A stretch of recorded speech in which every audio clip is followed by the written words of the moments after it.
What's going on, everybody? Mortem here, this time bringing you an early preview for Flint, Treasure of Oblivion, a turn-based RPG coming up in October, actually, that the developers of, Savage Level, decided to send me over a demo version of the title. Now, it's my understanding that this demo is not public, but it was sent to creators, media, that kind of thing, so we could take a look at it. And that's how I'm bringing you this information today, with the game itself relatively recently being given a release date of October 24th. Now, to give you a little more background information, Flint takes place in what they are aiming to be an authentic look at the world of piracy during its golden age. Now, with that said, there are fantasy elements incorporated, and so far from this experience that I've had with it, the closest thing I could compare it to is probably something like Expeditions Rome, which I really enjoyed. But let's talk about this game. Now, the little demo preview here that they've given is a little ways into the game, it would seem, so I don't know what the initial setup looks like, but we do know that our characters are in fact searching for a treasure, which they set off upon by finding first a map to where this treasure is before starting to get a crew set up by gathering people around the town you find yourself in, which shows off a lot of the exploration to be had and of course some of the questing and combat itself. Now right away, I'll say this demo does leave me with a few questions, like how, say, fast traveling works, how involved your ship is in the setting. For instance, I know over on Steam they show some battles taking place on your ship, but that's about all I know in that regard. Now when it comes to exploration, this seems mostly like what you'd expect. The camera does seem static with that isometric view, so you'll run around areas and find things as you go.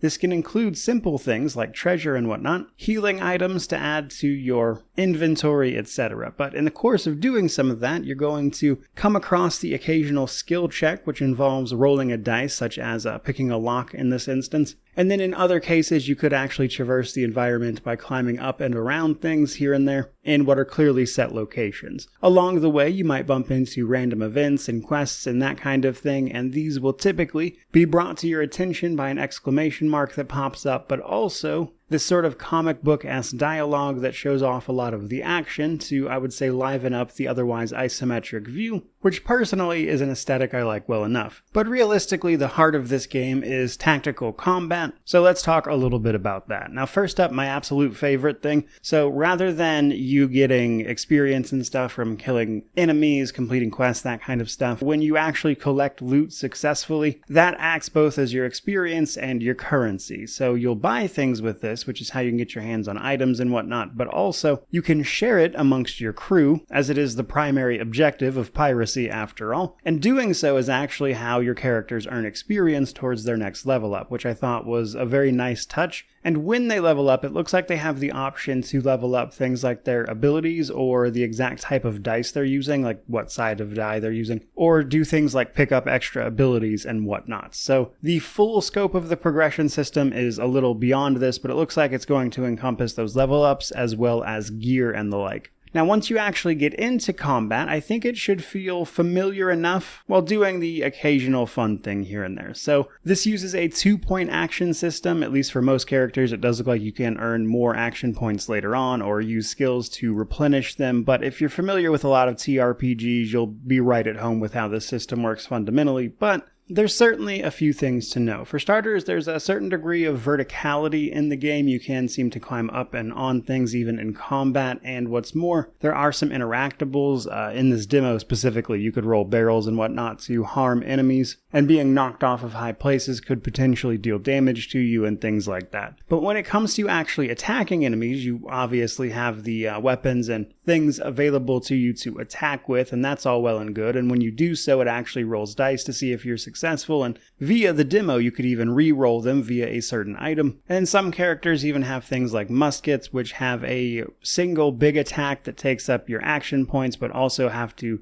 spend a turn reloading in order to use it again. But other stuff is a little more unique, like the game's armor system, for instance. Some characters can have armor, but rather than say protect a certain percentage of damage, rather it protects against a set number of hits per combat, at the expense of lowering one of your attributes a little, which obviously makes things a little worse for you, but this causes armor to completely negate hits while it's up, but can quickly be worn down if you can attack an enemy, say, multiple times, or if they gang up on you, etc. And that's probably the other thing to know about combat, is that it seems a little bit bursty. It's actually fairly easy to get someone killed, which could be a little bit frustrating in the demo itself because basically every fight requires all of your characters to survive said fight. And if the enemy AI just decides to all tag team one person, that can quickly turn south. But as expected, each weapon has its own damage ranges, abilities, etc. And when you roll those dice, it actually seems possible that you might get extra effects based on what the weapon is. So for instance, some weapons can cause bleeding, others seem to cause knockdown based on certain rolls you could get. But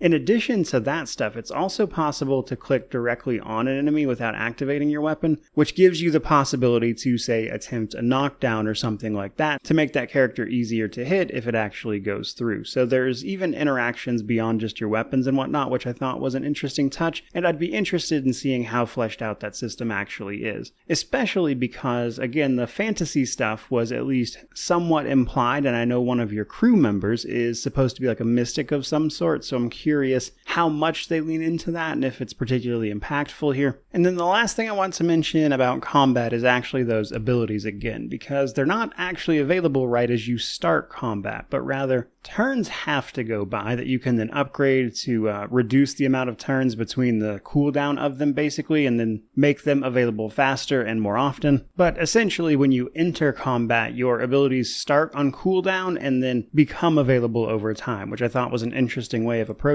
that. But given the environmental interactions and everything else you can do in combat, I can definitely see that being successful. So to put all of that together and wrap this up for an early preview, I would say this game seems like it has a lot of promise. I would have to see like everything in motion properly outside of like an hour-long demo to fully make that assessment, but it definitely seems like this is shaping up to be a solid, fun indie TRPG, and I'm looking forward to playing and reviewing it when it actually releases, again, October 24th. But I think that's pretty much going to wrap it up for today. Certainly hope you enjoyed this one. If you did, don't forget to like, comment, subscribe, all that YouTube jazz. But regardless of any of that, truly, just thank you so much for watching. I really do appreciate it. May you wander in wisdom and have an amazing day.